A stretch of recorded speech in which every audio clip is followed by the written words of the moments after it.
Ćao svima i danas ću vam pokazati kako da napravite džinovski kramp od dijamanata u Minecraftu. Ja sam izabrao crnu vunu, brown vunu i dijamantski blok. Ako pravite u survivalu možete da uzmete blok gvožđa ili bilo koji drugi jer su mnogo lakše za pronalaženje i tako to. Ajde da počnemo. Znači prvo stavite ovako brown vunu i preko nje crnu i tako ćete 9 puta u visinu ovako. Samo dođete dole i crnom vunom sve pokrijete.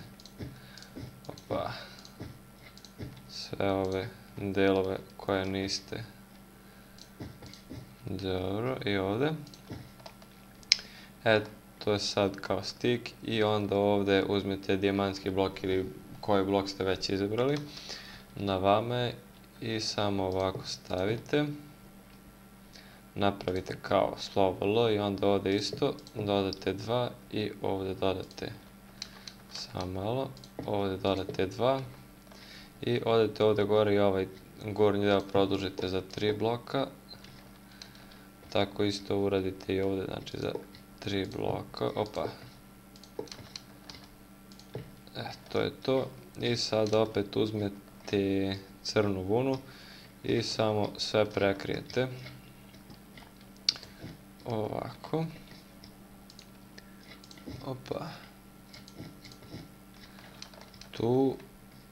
Ovde. Ovde.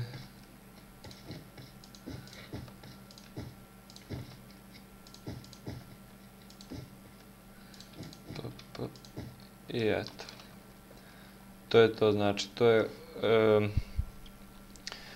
pravio sam u survivalu više ovih, pošto imam zaista dosta materijala i najviše mi se svideo ovaj dijamantski.